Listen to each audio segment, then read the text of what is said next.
नमस्कार साथियों, मैं हूं रोहित और आप सभी लोगों का एग्जाम स्पॉट 95 पे स्वागत है। दोस्तों, आप अगर आरआरबी, ग्रुप डी, एनटीपीसी या रेलवे की किसी भी वैकेंसी के लिए तैयारी करते हैं तो यह क्लास आपके लिए महत्वपूर्ण है। दोस्तों, यहाँ पे अगर ग्रुप डी की रीजनिंग आप कंप्लीट करते हैं, इसका सिलेबस कंप्लीट करते हैं या प्रीवियस ईयर के क्वेश्चन इनसे लगाते हैं तो आपकी यहाँ पे तैयारी में मैं ये कहूँगा कि आपकी सभी तैयारियाँ यहाँ से पूर्ण होती हैं, क्योंकि रेलवे की जो रीजनिंग होती है वो एक अच्छे खासे लेवल की मानी जाती है। मैं ये रोज़ रेगुलर यही बात हर एक वीडियो में आके बोलता हूँ, क्योंकि यहाँ पे जो इसका लेवल रहता है वो एक अच्छा लेवल रहता है, सीजीएल टाइप का लेवल रहता है। यहाँ से आप एसएससी की किसी वैकेंसी या रेलवे की किसी वैकेंसी के लिए तैयारी करते हैं तो ये क्लास आपके महत्वपूर्ण है, क्योंकि यहाँ पे मैं प्रीवियस ईयर क्वेश्चन कराता हूँ और 25 अगस्त 2022 की सेकंड शिफ्ट के आज प्रश्नों को हल करेंगे। और देखिए, आगे बढ़ते हैं सबसे पहला क्लास। और उससे पहले एक जानकारी कि आप लोग अगर चैनल पहली बार जुड़ रहे हैं तो चैनल को सब्सक्राइब करके ज़रूर रखिए यार, इससे थोड़ा मोटिवेशन हमें मिलता है। चलिए देखिए, पहला क्वेश्चन है, 5 छात्र 1, 2, 3, 4 और 5 एक वृत्ताकार मेज के प्रत्ता केंद्र की ओर मुख करके बैठे हैं। ये वृत्त है, 5 छात्र हैं जो इसके मुख करके इस केंद्र की ओर मुख करके बैठे हैं। 4 1 के दाईं ओर ठीक बगल में बैठे हैं। अब जो 1 अगर यहाँ है तो 4 इसके दाईं ओर ठीक बगल में बैठा है और 2 के बाईं ओर ठीक बगल में बैठा है। यहाँ 4 की बात हुई है तो 2 के बाईं ओर 4 ठीक बगल में बैठा है और 1 के दाईं ओर ठीक बगल में बैठा है। ठीक है। 5 1 के बाईं ओर दूसरे स्थान पर बैठा है। 5 1 के बाईं ओर दूसरे 1 2 5 यहाँ होगा, बचा क्या 3 3 यहाँ पे होगा। अब इसमें कहा गया निम्नलिखित में से कौन सा कथन सत्य है। अब देखिए, 5 3 के दाईं ओर तीसरे स्थान पर बैठा है। 5 3 के दाईं ओर तीसरे स्थान पर 1 2 तीसरे स्थान पर 2 बैठा है 3 के दाईं ओर, ये ऑप्शन गलत है। 3 5 और 1 के बीच बैठा है। हाँ, 3 5 और 1 के बीच में 3 बैठा है, ये ऑप्शन आपका सही है। आगे देखिए, 1 5 के ठीक बगल में बैठा है जबकि 1 यहाँ 5 यहाँ है, ये गलत है ऑप्शन। ये देखिए, 2 4 और 1 के बीच में बैठा है, 2 4 और 5 के बीच में बैठा है, ना कि 2 4 1 के बीच में बैठा है, ये भी ऑप्शन गलत है। आपका राइट आंसर 2 है। अगला प्रश्न देखिए,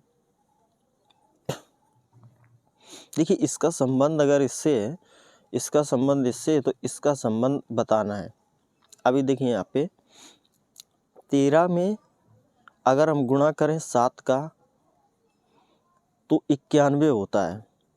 13 × 7 तो 91 होता है, और इसमें अगर हम +5 कर दें तो 96 हो जाता है। ऐसे इसमें देखिए, 18 का गुणा हम 7 में करेंगे तो 126 होता है, और +5 करेंगे तो 131 हो जाता है। अब ऐसे 14 में 7 का गुणा करेंगे तो 98 होगा, और इसमें 5 प्लस करेंगे तो 103 हो जाता है। राइट आंसर आपका 103 है। अगला प्रश्न देखिए, प्लस का अर्थ माइनस है, माइनस का अर्थ गुणा है, गुणा का अर्थ भाग है और भाग का अर्थ प्लस है, तो इन निम्नलिखित समीकरण में प्रश्न चिन्ह के स्थान पर कितना मान आएगा। देखिए, यहाँ पे 24 है और प्लस का माइनस बोला गया है, प्लस के स्थान पे माइनस होता है। फिर 16, भाग के स्थान पे क्या है, भाग के स्थान पे प्लस है, प्लस करेंगे 132। अब गुणा है, गुणा के स्थान पे भाग होगा।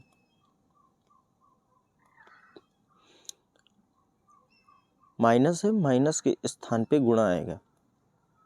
अब इसको सॉल्व करते हैं। सबसे पहले भाग को हल करेंगे। 11 एकम 11 बचा 2, 11 दूनी 22, 12 बार में चला जाएगा ये। अब 12 का गुणा 3 में करेंगे इसमें, तो आपका 36 आता है। और 36 में अगर हम 16 माइनस का घटा दें तो 20 बचेगा, और 24 प्लस का है तो 44 बचता है। 44 ही आपका सही आंसर है। यहाँ पे दोस्तों कैलकुलेशन में आप बोर्ड माउस का फॉलो करेंगे। बोर्ड माउस को पहले ब्रैकेट हल होते हैं, इसके बाद ऑफ, इसके बाद डिवाइड, फिर मल्टीप्लाई, फिर ऐड, फिर सब्ट्रैक्ट। ठीक है, अगला प्रश्न देखिए, ऐसे इसमें भी करेंगे। तो 28 है और माइनस, माइनस को यहाँ पे प्लस का अर्थ माइनस है, माइनस का अर्थ गुणा है, गुणा, तो प्लस है, प्लस का अर्थ माइनस है, फिर गुणा, गुणा का अर्थ भाग है, गुणा का अर्थ भाग है, और भाग का अर्थ प्लस है, बराबर। इसको सॉल्व करेंगे तो सबसे पहले डिवाइड, ये 16 बार जाएगा, और फिर इसका मल्टीप्लाई कराएंगे इसमें, 28 दूनी 56 माइनस प्लस का 14। अब ये 16 है, ये इसमें 56 में माइनस करेंगे, बचेगा 40, और प्लस का 14 है, इसको जोड़ेंगे तो आपका हो जाएगा 54। 54 आपका राइट आंसर है। अगला प्रश्न करिए, लड़कों की एक पंक्ति में सूरज और भीम के बीच केवल 8 लड़के खड़े हैं। मान लेता हूँ ये सूरज है और ये भीम है।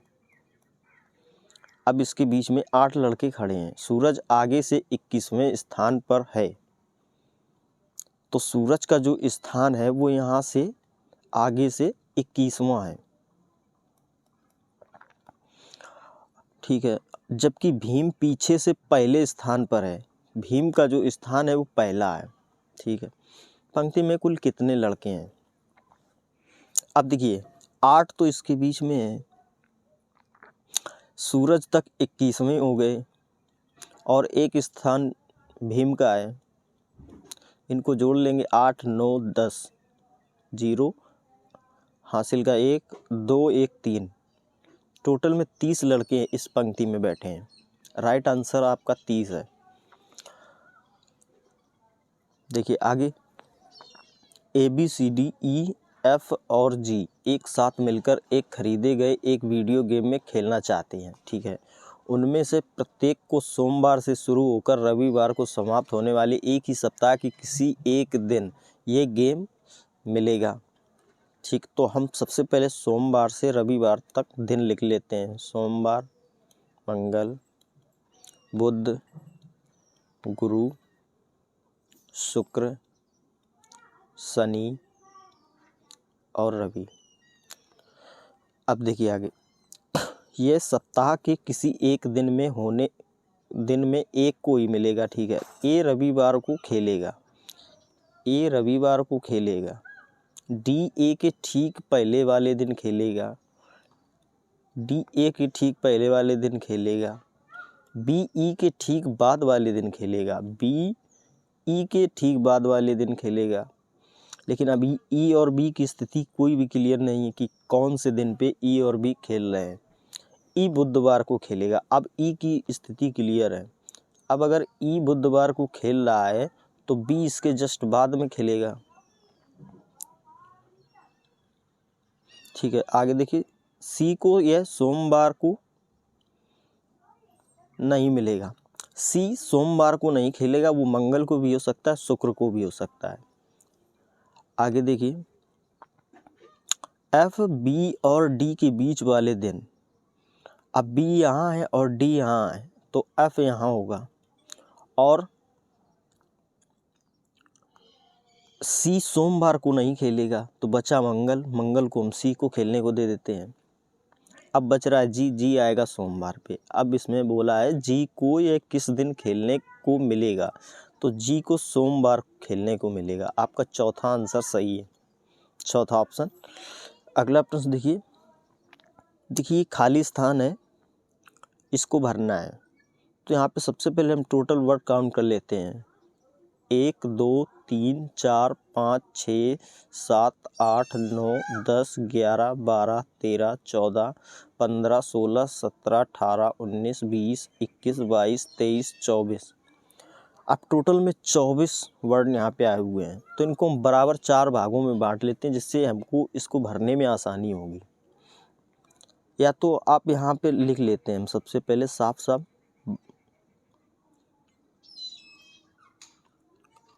PSCT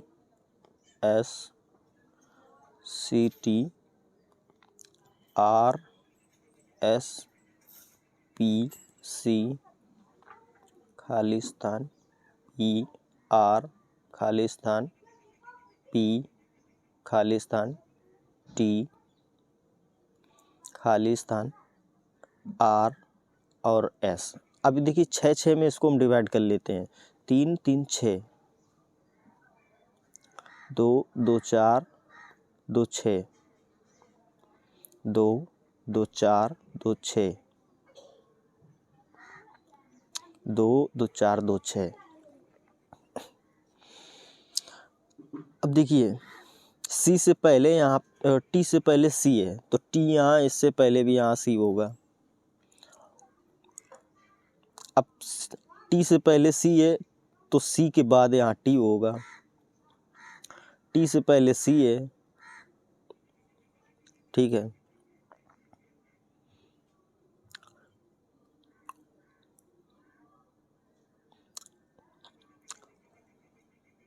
अब आगे देखिए C के पहले P है, तो C के पहले यहाँ भी P होगा।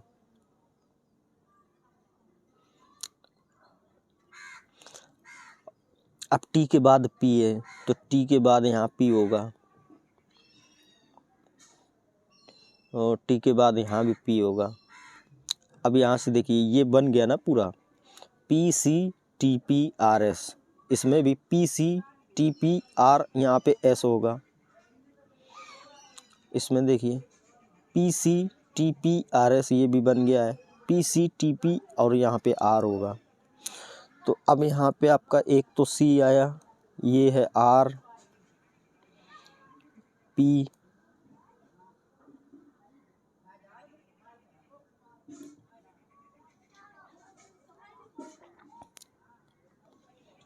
इसके बाद यहाँ भी P,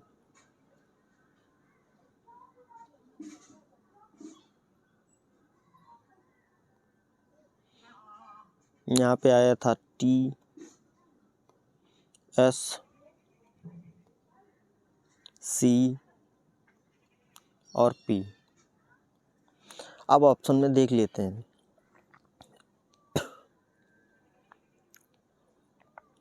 यहाँ पे पहले डबल C है, जबकि यहाँ पे CR है, और यहाँ पे देखिए CS है, CR वाला होगा।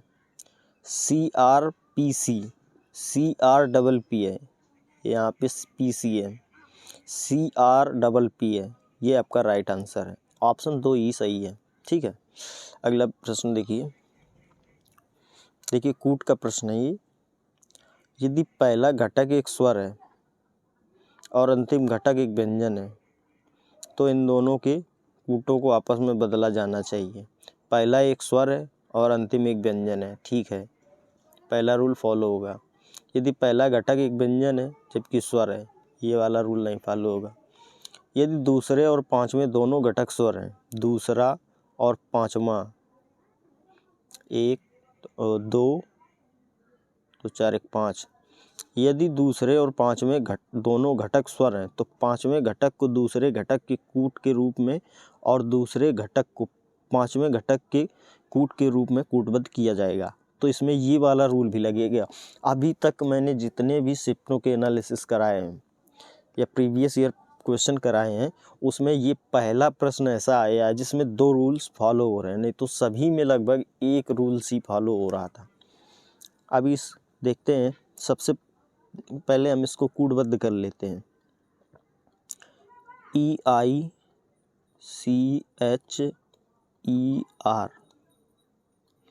अब सबसे पहले E है, तो ई पे है 7, फिर आई पे 4 है, फिर सी है 6 पे, एच 1 पे, ई पे 7 है और 8 आर पे है।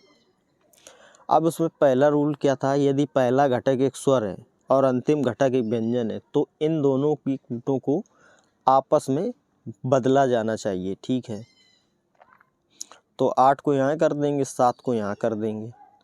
अब इसमें एक ये रूल्स भी लग रहा था, यदि दूसरे और पांचवें दोनों घटक स्वर हैं तो पांचवें घटक को दूसरे घटक के कूट के रूप में, तो पांचवा ये है ना, तो इसको आगे कर लेंगे 7 और दूसरे घटक को पांचवें के रूप में। बच्चा आपका 61। ठीक है, 87, 61 और 47। 87 64 है, गलत है। 87 61 47 ये ऑप्शन सही है। 87 61 47 आपका ऑप्शन नंबर 2 सही उत्तर है इस प्रश्न का। अगला प्रश्न देखिए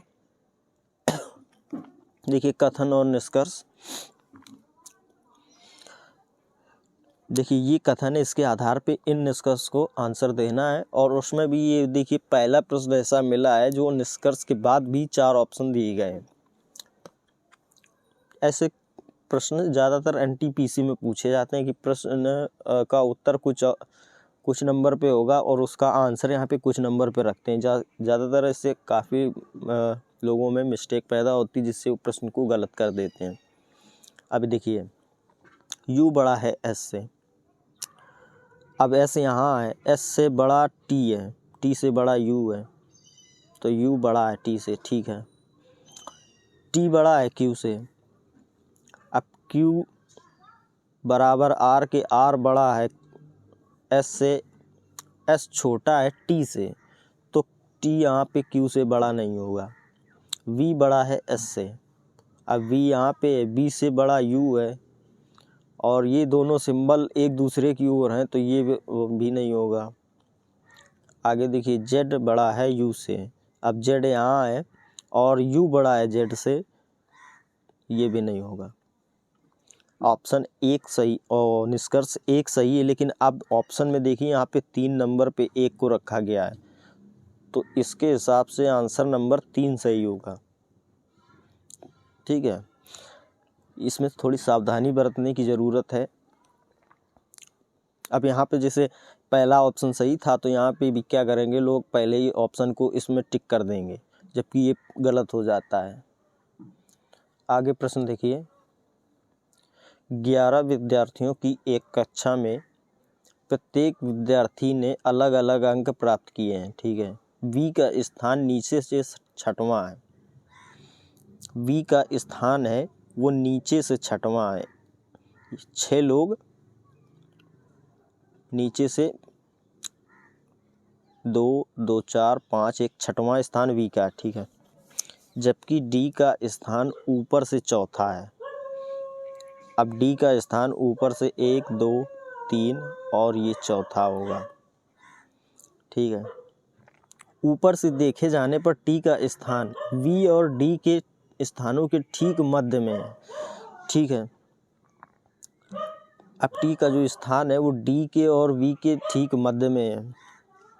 नीचे से T का स्थान कौन सा है? अब जब छठवां इसका है तो T है 7वें पे, इसके ठीक ऊपर है, तो इसका जो स्थान आएगा वो 7वां होगा। 7वां आपका सही आंसर है। अगला प्रश्न देखिए इस प्रश्न को हल करिए। प्रश्न है -48 बटे 4 इंटू ब्रैकेट में 6 माइनस प्लस 1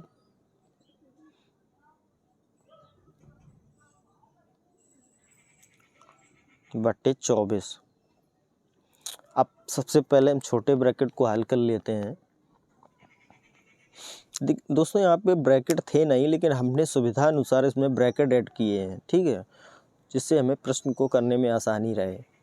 अब देखिए 6 प्लस का माइनस का 5 तो घटा देंगे, 1 बचेगा और प्लस का 1 है तो यहाँ पे 2 बचेगा, ये ब्रैकेट ख़त्म हो जाएगा।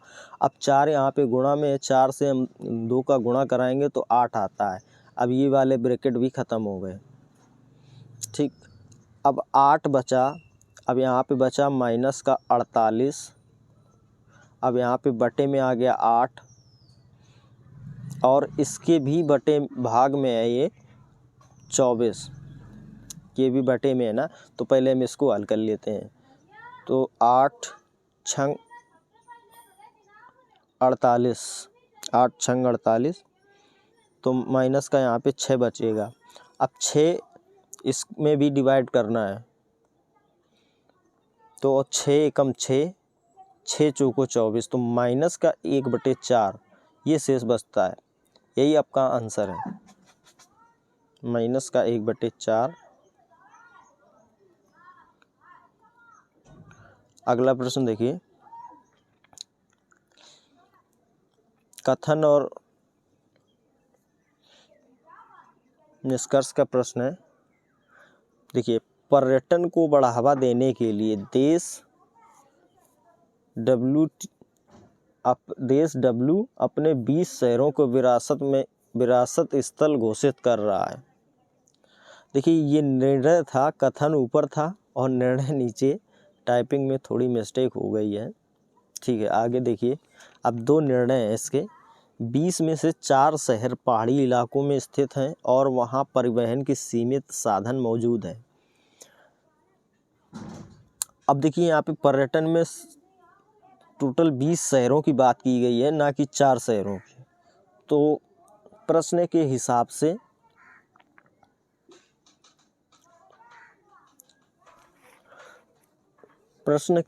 से पहला जो ऑप्शन होगा वो गलत होगा, क्योंकि यहाँ ना तो पहाड़ी क्षेत्रों की बात की गई है और ना ही 4 शहरों की। टोटल में 20 शहरों की बात की गई, वो भी विरासत स्थल घोषित करने की। यहाँ पे ऐसे प्रश्नों को हम, जो कथन होता है उसी के आधार पे इस प्रश्न को आंसर करते हैं।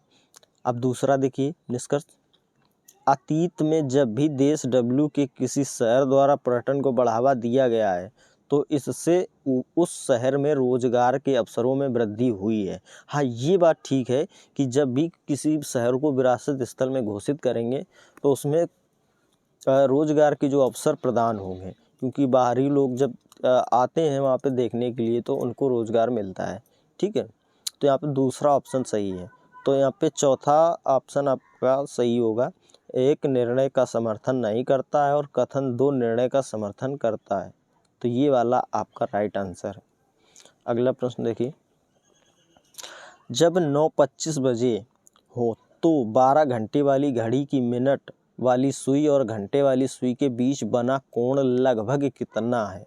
इस चीज़ को ज़रूर ध्यान दीजिएगा, क्योंकि क्या होता है, हम लोग पूरा प्रश्न नहीं पढ़ते हैं और प्रश्न को हल करने में लगे रहते हैं और एग्जैक्ट आंसर नहीं निकलता है, क्योंकि यहाँ पे दिया कुछ और होता है, लगभग में दिया है और हम एग्जैक्ट निकाल रहे होते हैं, तो इससे प्रश्न में समय की बर्बादी होती है। तो प्रश्न को ध्यान से पढ़ना भी है।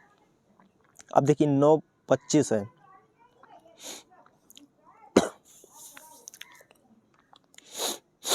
अब सभी लोगों को ये ज़रूर पता होगा कि 1 घंटे में घड़ी 360 डिग्री का मिनट वाली सुई कोण बनाती है, ठीक है। और ये मिनट वाली सुई है और घंटे वाली सुई 1 घंटे में 30 डिग्री का कोण बनाती है। अब देखिए, यहाँ पे 25 मिनट है, 25 मिनट है। जब 1 घंटे में 60 मिनट होते हैं तो 60 का डिवाइड जब इसमें करते हैं तो 1 मिनट में टोटल जो 1 मिनट में 0 से 0 6 बार जाएगा, 1 मिनट में 6 डिग्री का कोण बनाती है, ठीक है। तो यहाँ पे 25 तो 6 मिनट में 25 छक्का 150। अब यहाँ पे 150 ऑप्शन में है, लेकिन आप 150 ऑप्शन देखते ही उसको टिक मत कर देना, क्योंकि ये जैसे घड़ी है मान लेते हैं। अब देखिए यहाँ पे 12, 3, 6 और 9।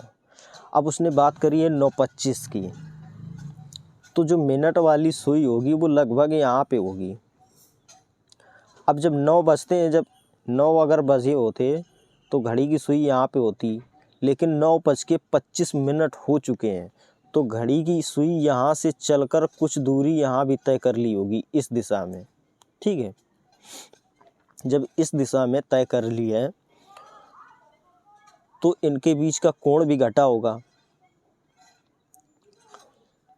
अब जब देखिए घंटे वाली सुई 1 घंटे में 30 डिग्री का कोण बनाती है, तो मिनट वाली सुई इससे भी आगे बढ़ी होगी, घंटे वाली सुई इसके आगे भी कुछ बड़ी होगी, तो वो हम लगभग आधा घंटा मान के चलते हैं। अगर एग्जैक्ट की बात होती तो फिर हम इसमें 2 का डिवाइड कर देते हैं। अब यहाँ पे देखिए 30 मिनट, तो इसमें हम 2 से डिवाइड करेंगे तो आपका 15 डिग्री आएगा। अब इसमें हम अगर 15 डिग्री माइनस करते हैं तो बचता है 135 डिग्री। अब इन दोनों के बीच में जो लगभग में पूछा है तो 130 डिग्री है, लेकिन अगर वैसे माना जाए तो आपका जो राइट आंसर 135 होगा। लगभग में पूछा है, यही आपका आंसर सही है। ठीक है, अगला प्रश्न देखिए। 5 व्यक्ति ABCDE और एक पंक्ति सीधी पंक्ति में बैठे हैं। सभी का मुख उत्तर दिशा की ओर है। ठीक है, D A के बाईं ओर ठीक बगल में है। A यहाँ पे है तो D इसकी बाईं ओर ठीक बगल में है। D और B के बीच में केवल 2 व्यक्ति बैठे हैं, तो D यहाँ, A यहाँ है, यहाँ है और B यहाँ हो जाएगा। अब टोटल में 4 लोग हो गए, 5 लोग बैठे हैं पंक्ति में। C पंक्ति के दाएं सिरे से दूसरे स्थान पर बैठा है। अब C जो है पंक्ति के दाएं सिरे से दूसरे स्थान पे वो यहाँ बैठा होगा।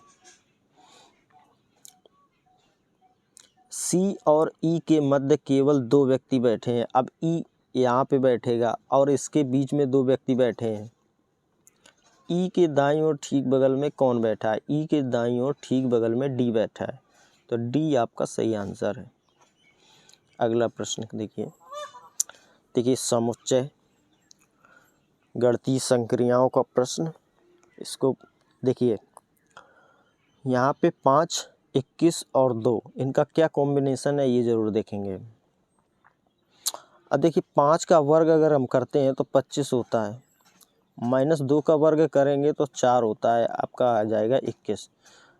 7 का वर्ग करेंगे 49 होता है, 4 का वर्ग इसमें माइनस करेंगे 16 तो आएगा 33। ऐसे इसमें देखिए 11 का वर्ग होता है 121, 3 का वर्ग माइनस करेंगे 3 तिरका 9। पहला ऑप्शन गलत है क्योंकि 9 माइनस करेंगे यहाँ पे तो बचेगा 112। इसमें देखिए 8 का वर्ग होता है 64 और 9 का वर्ग होता है 81, ये ऑप्शन भी गलत है। 6 का वर्ग 36, 8 का वर्ग 64 और इसमें हम घटाएंगे 14 में 6 जाएंगे 8,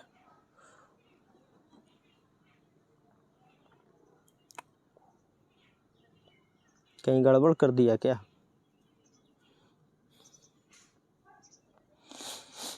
ग्यारह का वर्ग माइनस 3 का वर्ग तो 112 बचेगा, 24 है, ठीक है।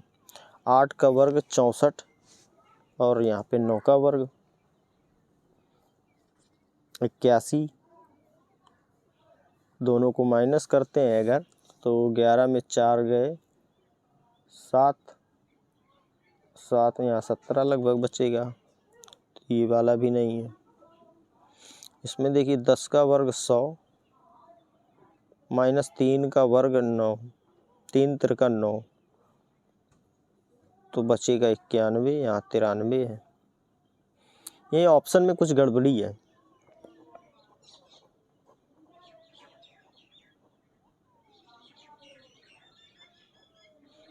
दोनों रूल यहाँ फॉलो हो रहे हैं। 25 में 2 का वर्ग माइनस करेंगे 21 आ रहा है, ठीक है। 7 का वर्ग 49 होता है और 4 का वर्ग 16, 9 में 6 जाएंगे 3, 4 में 1 गया 3, ये भी रूल बन रहा है।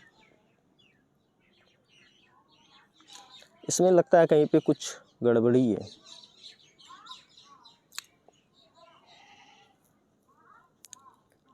आठ का वर्ग करेंगे 64, 9 का वर्ग करेंगे 81, 11 में 4 गए 7, 8 में 7 में 6 गया 1, 17। दोस्तों वैसे तो ऑप्शन इसमें 2 सही दिख रहा है, लेकिन क्या कहीं गड़बड़ी हो गई है। ये ऑप्शन आपका दिख रहा है, लेकिन यहाँ पे जो ऑप्शन सारे गलत हैं। आगे प्रश्न देखिए, क्योंकि यही रूल फॉलो हो रहा है और कोई रूल नहीं लग रहा है। आप इसी रूल के हिसाब से इस प्रश्न को हल करेंगे। आगे देखिए, दूसरा प्रश्न देखते हैं।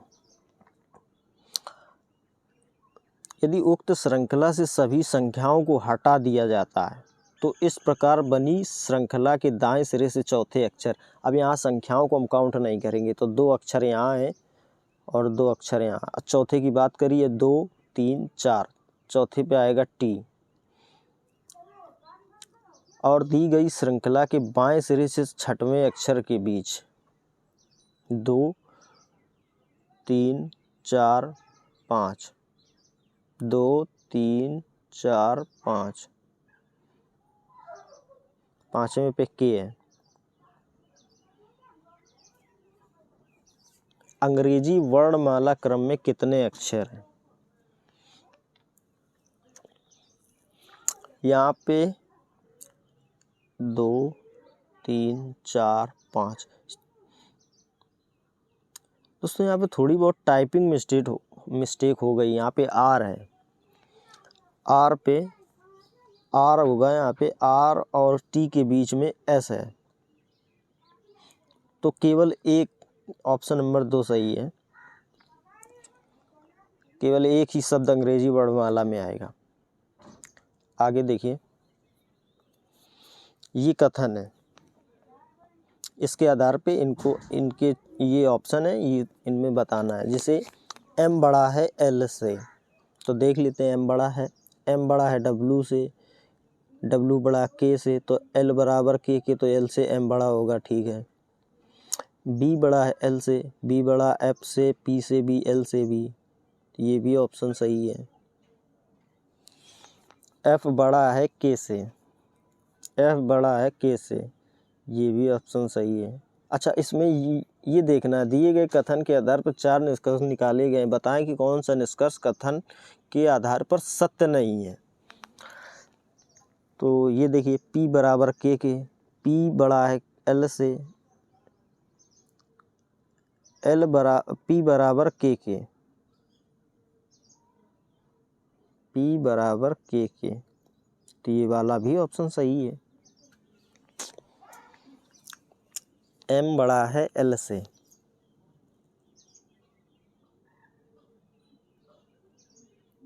m बड़ा है l से, ठीक है। b बड़ा है l से, b बड़ा है l से, ठीक है। f बड़ा है k से, ये वाला भी सही है, k से बड़ा है f। p बराबर k के, p बराबर k के। यहाँ पे दोस्तों चारों ऑप्शन सही है, कोई टाइपिंग मिस्टेक हुई है। वैसे तो यहाँ पे चारों ऑप्शन सही हैं। इस प्रश्न के हिसाब से कोई टाइपिंग मिस्टेक हो गई है, जो चिन्ह बने हुए थे प्रतीक, इनमें कोई गड़बड़ी हुई है, ठीक है। अगला प्रश्न देखिए, यहाँ पे टाइपिंग मिस्टेक है थोड़ी। 8, 17, 33, 63, 114, 193। आगे की सीरीज बतानी है आपको, सीरीज का प्रश्न है। यहाँ पे देखिए, अंतर हम निकालते हैं तो आता 9 का अंतर। 13 में 7 गए 6 बचे, यहाँ पे 2 में 1 गया 16, फिर यहाँ पे 0, 6 में 3 गए, 3 बचे। यहाँ पे देखिए 4 में 1 गया, 4 में 3 गए 1, और 11 में 6 5, 13 में 4 9, और 18 में 11 7। अभी यहाँ से कोई भी सीरीज समझ में नहीं आई, इसकी एक सीरीज और बनाते हैं। अब यहाँ पे देखिए 7 का अंतर है, यहाँ पे 14 का अंतर है, 21 का अंतर है, 9 में गया 8, 7 में 2 28। अब देखिए यहाँ पे 7 था, 14 हुआ, 21 हुआ, 28। यहाँ 7 की सीरीज़ बन रही है, 7 बढ़ते हुए क्रम में चले गए, तो आगे भी इसमें बढ़ाएंगे जब 7, तो यहाँ पे हो जाएगा 35, और 35 को इसमें हम जोड़ेंगे 79 में, 9 5 14, 7 और 1 हासिल का 8, 8 3 11, 114 आएगा। अब 114 को हम यहाँ पे 193 में जोड़ देते हैं, 4 3 7, 9 1 10 की 0, 2 1 3, तो 307 आपका सही आंसर होगा। ऑप्शन 2 सही है। अगला प्रश्न देखिए, स्तंभ ई स्तंभ यू के उत्तर में है। ये स्तंभ यू है, ये इसके उत्तर में है, ठीक। और स्तंभ आर के पूर्व में है। स्तंभ ई की बात हुई है, स्तंभ आर के पूर्व में है। स्तंभ एन स्तंभ यू के पश्चिम में है। स्तंभ एन स्तंभ यू के पश्चिम में है, तो स्तंभ एन यहाँ होगा। और स्तंभ आई के पूर्व में है, तो स्तंभ आई यहाँ होगा।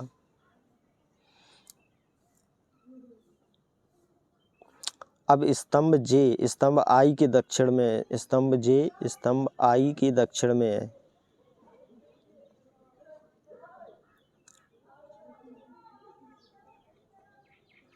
ठीक। स्तंभ यू के सापेक्ष स्तंभ आर की स्थिति क्या है?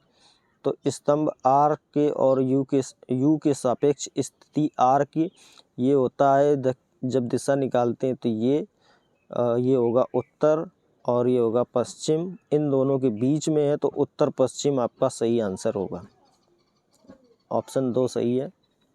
अगला प्रश्न देखिए, सुजलम एक बिंदु से पश्चिम की ओर मुख करके चलना शुरू करता है। वह बाएं मुड़ता है और 10 मीटर चलता है। पश्चिम की ओर मुख करके चलना शुरू करता है और बाएं मुड़ता है, 10 मीटर चलता है। बाएं मुड़ा,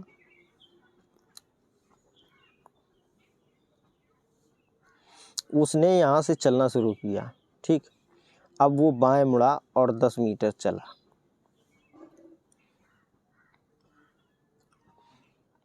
फिर दाएं मुड़ता है, अब वो दाएं मुड़ा और 12 मीटर चला।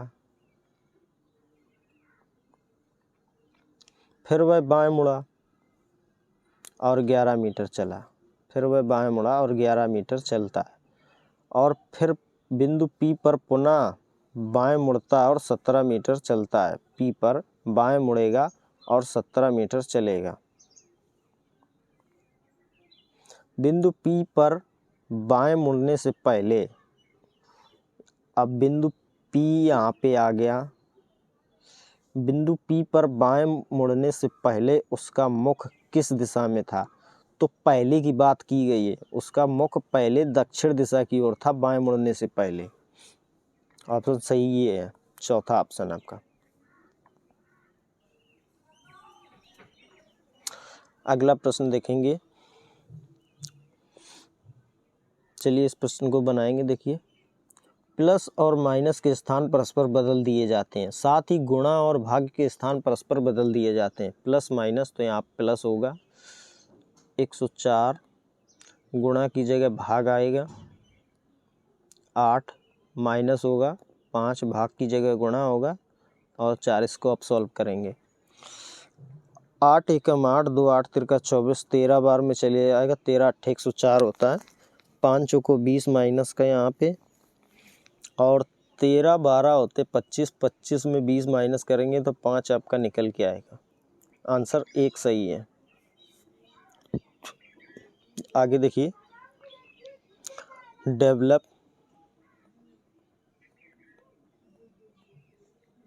आगे और पीछे दोनों दिशाओं में से कितने अक्षर युग्म मौजूद हैं जिनके बीच शब्द में उतने ही अक्षर हैं जितने उनके बीच अंग्रेजी वर्णमाला क्रम में। अब ये देखिए, ऐसे प्रश्न कैसे हल करते हैं। जैसे डी के बाद ई आता है, एक तो ये जोड़ा मिला, D E F G H I J, एक भी नहीं। ई को लेते हैं अब, ई F G H I J नहीं है। V W X Y Z नहीं है। ई एफ जी एच नहीं है। एल को लेंगे, एल एम एन नहीं है। ओ पी, एक तो ये मिलेगा ओ पी, ओ के बाद पी आता है। अब ऐसे ही उल्टी दिशा में देख लेंगे, पी को लेंगे, P Q R S T U V नहीं है। O P Q R S T नहीं है। L M N O P नहीं है। ई एफ जी एच नहीं है। वी डब्ल्यू एक्स नहीं है। ई एफ नहीं है। तो टोटल में 2 ही अक्षर युग्म ऐसे मौजूद हैं यहाँ पे। ऑप्शन आपका 1 सही होगा। दोस्तों यहाँ पे आपको आगे से भी काउंट करना और पीछे से भी काउंट, दोनों तरफ से देखना होता है। आप यहाँ दोनों तरफ से देखेंगे कि उनके आगे जो अक्षर कौन से मैच होते हैं। ठीक है, ये आपका पहला ऑप्शन सही है। दो अक्षर युग्म बन रहे हैं यहाँ पे। देखिए फिर से सीरीज का प्रश्न है, 23 31 95 311। इसको सॉल्व करेंगे। इसमें अंतर है 31, 11 में 3 गए 8 बचे। आगे इसमें देखिए 5 में 1 गया 4 बचा। 9, अब 5 में 1 गया 4, 9 में 3 गए 6 बचा। आगे देखिए 11 में 5 गया 6 बचा। अब बचा यहाँ 30, 30 में 9 गया 21 बचा। आगे अब एक यहाँ से देखिए पैटर्न बन रहा है, ये 2 का क्यूब है, ऐसे ही यहाँ 4 का क्यूब है ये, और ये 6 का क्यूब है। ठीक है, अब आगे जब 2 4 6 के क्यूब बन रहे हैं तो आगे आएगा आपका 8 का क्यूब। 8 का क्यूब होता है आपका 512। क्यूब आपको याद करने चाहिए, कम से कम 20-30 तक तो आपको याद ही होनी चाहिए। 40-50 तक है तो बहुत बढ़िया। अब 512 इसमें जोड़ देते हैं हम। 2 1 3, यहाँ पे 2 5 3 8, 823 आपका जो सही आंसर है, चौथा। अगला प्रश्न देखेंगे, राज और उसकी बहन की औसत आयु 8 वर्ष है, तो दोनों की आयु हो जाएगी आपकी 8 दूनी 16। औसत निकालने के 2 से गुणा कराते हैं, 8 दूनी 16, दोनों की आयु काउंट होके आ जाती है। ठीक, यदि राजा की आयु 10 वर्ष है, अब राजा की 10 वर्ष है और दोनों की 16 वर्ष है तो घटा देते हैं, तो उसकी बहन की आयु ज्ञात कीजिए। उसकी बहन की आयु 6 वर्ष होगी। अगला प्रश्न देखेंगे, ये आपका सही आंसर है। अगला प्रश्न, शब्द एबिलिटी में आगे और पीछे दोनों दिशाओं में ऐसे कितने अक्षर युग्म मौजूद हैं जिनके बीच शब्द में उतने ही अक्षर हैं जितने उनके बीच अंग्रेजी वर्णमाला क्रम में। ये दोस्तों अभी मैंने इस प्रश्न को बताया है। चलिए इसको देख लेते हैं।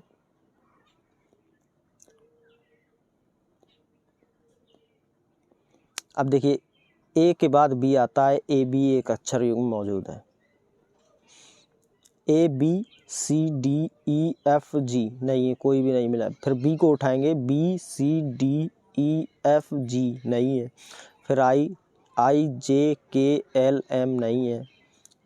फिर एल एम एन ओ नहीं है। आई जे के नहीं है। टी यू नहीं है।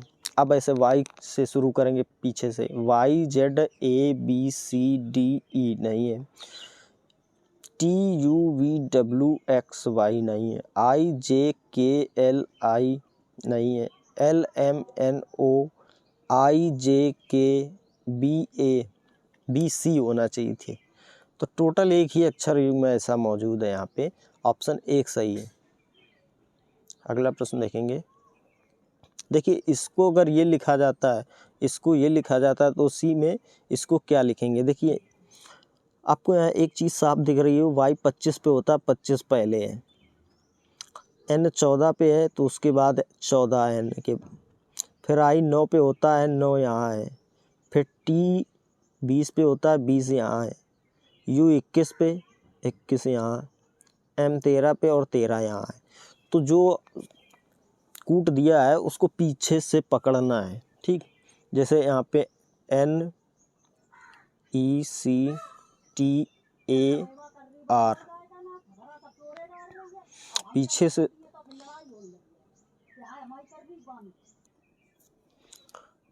आर 18 पे होता है,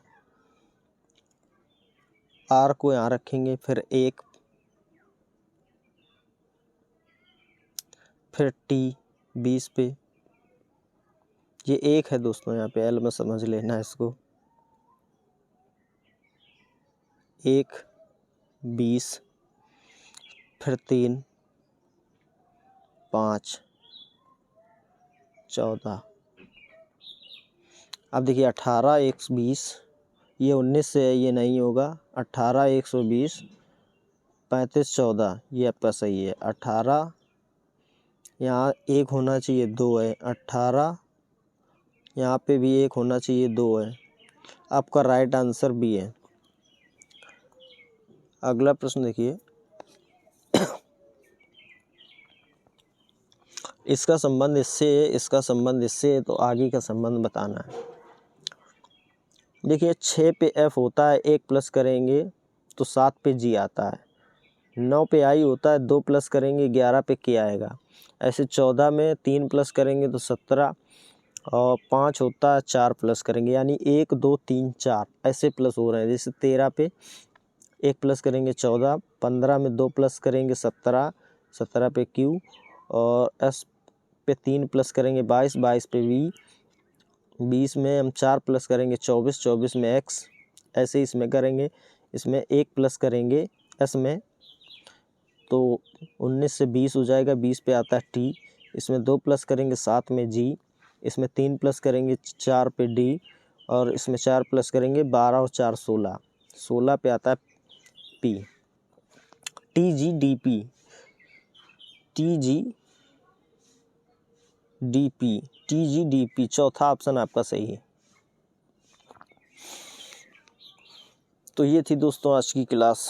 आप लोग ज़रूर कमेंट में बताइए आपको क्लास कैसी लगी, और आप लोग चैनल को यार सब्सक्राइब करिए और सपोर्ट करिए, हमें भी थोड़ा अच्छा लगता है, जिससे हमें भी मोटिवेशन मिलता है और भी आगे काम करने का मन करता है। ऐसे आप लोग लाइक सब्सक्राइब ज़रूर कीजिए, और ऐसे ही बस जुड़े रहिए। आप एक मॉक टेस्ट प्रतिदिन दीजिए, आपका जो रीजनिंग का लेवल है एक अच्छी ऊंचाई पे पहुंचने लगेगा धीरे धीरे, बस समय लगता है और प्रैक्टिस, जितनी आप प्रैक्टिस करेंगे उतना ही आप इसमें अच्छे से स्कोर कर पाएंगे, ठीक है। और चले बने रहिएगा हमारे साथ, जुड़े रहिए ऐसे ही। और ग्रुप डी तक आपकी जो सारी 99 सेक्टर हैं, इनको मैं बहुत अच्छे तरीके से आपको कवर करवा दूंगा। लगभग आपकी ये 17-18 क्लास हैं, 17वीं क्लास है ये लगभग आपकी, ऐसे 99 शिफ्टों में हुए हैं। तो लगभग 3 महीने लगेंगे आपके होने में, और जब एग्ज़ाम होगा ग्रुप डी का वो लगभग 1 महीने बाद होगा, 6 महीने तक तो अभी कोई अता ही पता नहीं है, क्योंकि जितने भी सारे एग्ज़ाम हैं वो सभी शेड्यूल से उतर चुके हैं, क्योंकि अभी एग्ज़ाम किसी का भी क्लियर नहीं है। तो NTPC का ही बाकी है, ग्रुप डी का तो आप बहुत ही देख लीजिए, बस 6 महीने तो इसका एग्ज़ाम होना ही नहीं है। लेकिन बस तैयारी अपनी मजबूत करके रखिएगा, क्योंकि भरोसा नहीं है, रेलवे कभी भी एग्ज़ाम करा भी सकती है, ये भी है। वो अचानक से आएगी, बोल देगी कि आपका इस तारीख से एग्ज़ाम है, ठीक है। तो चलिए सब्सक्राइब करके रखिए चैनल को और मिलते हैं अगले वीडियो में। धन्यवाद।